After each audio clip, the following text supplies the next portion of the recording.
तो हम लोग फिर से आ गए हैं एक मशीन लर्निंग का गेट डी यानी कि गेट का जो डेटा साइंस और आर्टिफिशियल इंटेलिजेंस का 2024 में जो इसका एग्जाम हुआ, तो उसका एक और मशीन लर्निंग का हम लोग प्रॉब्लम लेकर के आ गए। ऐसे तो ये मशीन लर्निंग का प्रॉब्लम KNN से रिलेटेड है, के नियरेस्ट नाइबर।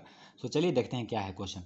तो given 2 dimensional data set consist of 5 data point from 2 classes circle और स्क्वायर। समझे, 5 डेटा पॉइंट दिया गया है, उसमें से सर्किल और स्क्वायर दोनों मिक्स है। Assume Euclid distance is used to measure the distance between 2 points. मतलब कहा गया है कि इसमें जो दिया गया है, इसमें यूक्लिडियन जो डिस्टेंस फार्मूला है उसको यूज किया गया है। Under root x2 minus x1 का whole square plus y2 minus y1 का होल स्क्वायर, जैसा कि आप जानते ही होंगे। यूक्लिडियन डिस्टेंस क्या होता है, ये होता है यूक्लिडियन, इसको लिख देते हैं, डिस्टेंस इक्वल टू यही ना होता है x2 माइनस x1 का whole square plus y2 minus y1 का होल स्क्वायर, ये होता है यूक्लिडियन। मतलब यही कहा गया है कि इसमें यूज किया गया है। इसमें कौन सा यूज किया गया है, ये वाला फार्मूला इसमें यूज किया गया है।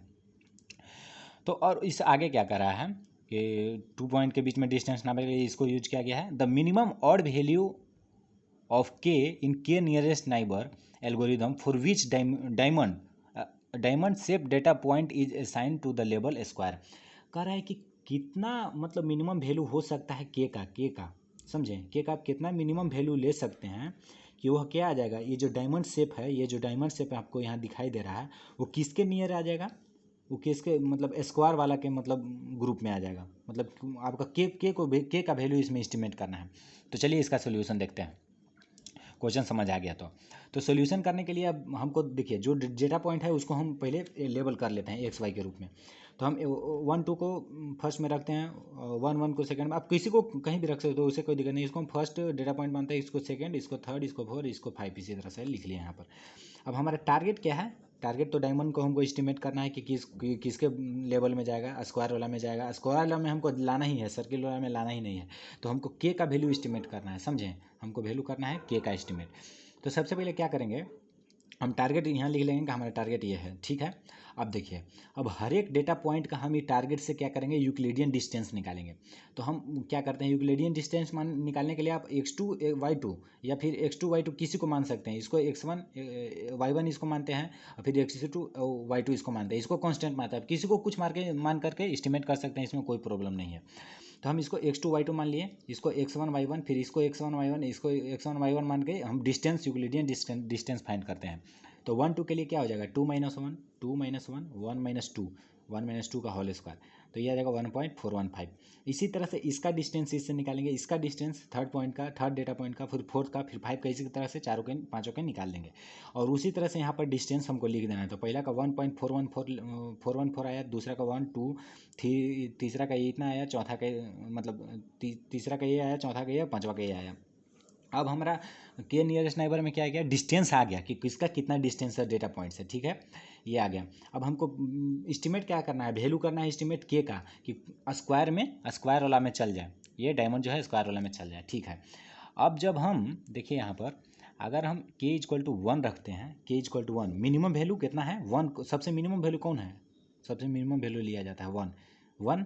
ये क्या है, ये जो 1 है वो किस में आ रहा है, ये आ रहा है सर्किल वाला में, समझें, सेकंड डेटा पॉइंट इस सर्किल वाला के नज़दीक आ रहा है। तो ये तो होगा नहीं, कैसे कि हमको स्क्वायर के नज़दीक ले जाना है।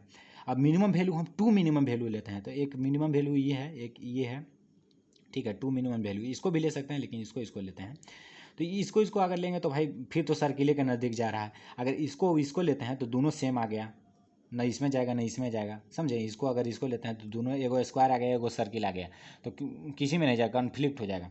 तो 2 भी नहीं होगा, हम 2 भी नहीं ले सकते हैं। अगर हम 3 लेते हैं, थ्री मिनिमम वैल्यू लेते हैं, तो 3 मिनिमम वैल्यू में हम क्या क्या ले सकते हैं, एक ये ले सकते हैं, एक ये मिनिमम वैल्यू सबसे हुआ, उसके बाद एक ये हुआ, एक ये हुआ, तो 1 2 3। अब इसमें से ये जो दोनों है वो सर्किल के ही नज़दीक है, तो 3 भी नहीं होगा, यानी कि मिनिमम वैल्यू 3 भी नहीं होगा। अब हम 4 लेते हैं, ये हो गया, ये हो गया, ये हो गए, और एक ये हो गए, ठीक है। अगर 4 लेते हैं, फिर भी देखिए 4 में भी लेते हैं तो 2 आ जाएगा स्क्वायर, 2 आ जाएगा सर्किल, तो इसमें भी कन्फ्लिक्ट पैदा हो जाएगा, इसमें जाएगा कि उसमें जाएगा, समझे। तो अब यहाँ पर हम 5 लेकर देखते हैं, 5 लेंगे तो क्या होगा, 5 लेंगे तो हमारा क्या हो जाएगा, 3 जो है भाग, जैसे 5 अगर मिनिमम लेते हैं तो 5 में तो भाई पूरा आ गया, सब आ गया।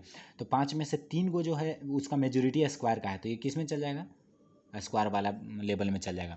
तो हम कह सकते हैं कि अगर हम मिनिमम वैल्यू के का, अगर के का मिनिमम वैल्यू, अगर मिनिमम वैल्यू ऑफ के अगर हम 5 लेते हैं, अगर हम 5 लेते हैं तो हम क्या हो जाएंगे, हम स्क्वायर वाला लेवल में इसको कर सकते हैं।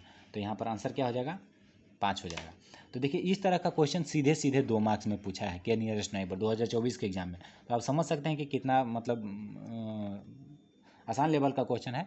तो कैसा लगा ये एक्सप्लेनेशन, जरूर वीडियो के कमेंट सेक्शन में बताइए अगर अच्छा लगा तो, और वीडियो को लाइक करें। तब तक के लिए बनते हैं और मिलते हैं किसी नए वीडियो में। थैंक यू सो मच, धन्यवाद।